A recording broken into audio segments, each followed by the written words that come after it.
एक लड़की सुनसान सीट पर अकेली बैठी थी।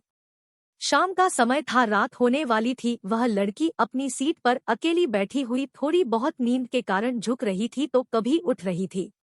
वह लड़की देखकर ऐसा मालूम हो रहा था कि उससे अकेला कोई सफर करने के लिए भेजा है, मतलब उसके साथ कोई भी और आने जाने वाले लोग नहीं है। इतने में वहां उस ट्रेन की बोगी में टीसी आ गया था टिकट चेक करने के लिए।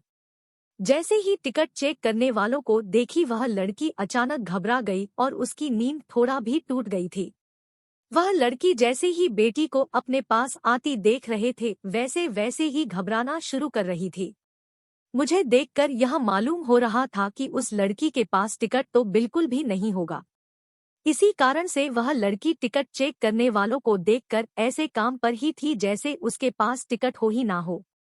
जैसी टिकट चेक करने वाले उस लड़के से पूछता है कि टिकट दिखाओ, तभी वह लड़की गुमसुम और मधुर आवाज में कहती है कि मेरे पास टिकट नहीं है, मुझे बहुत जरूरी काम है, मेरी माँ की मृत्यु हो गई है, इसी काम से मैं शहर से गांव जा रही हूँ। मैं जल्दीबाजी में घर में पैसा भी भूल चुकी हूँ, इस कारण से मैं टिकट भी नहीं ले पाई थी।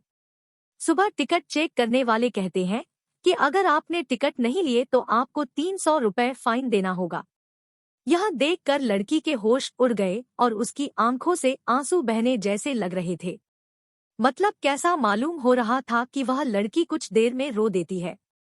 फिर उसके बाद वह लड़की टिकट चेक करने वाले को समझाते हुए कहती है कि मेरे पास टिकट नहीं है और पैसे भी नहीं है। अगर मेरे पास पैसे रहते तो मैं टिकट जरूर कटा लेती, मैं किसी मजबूरी के कारण अपने गांव जा रही हूँ, इसी कारण से मैंने टिकट नहीं ले पाई है। उसे बहुत किसी तरह से टिकट चेक करने वाले को समझाकर वह लड़की भेज देती है। टिकट चेक करने वालों को भी उसका भी पर दया आ जाती है और वह पूरी सफर तय करने तक का टिकट भी फ्री में उसे दे देता है।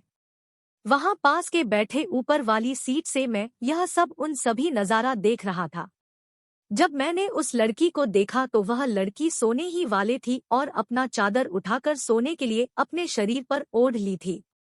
थोड़ी देर बीत जाने के बाद उस लड़के को शायद नींद नहीं आ रही थी।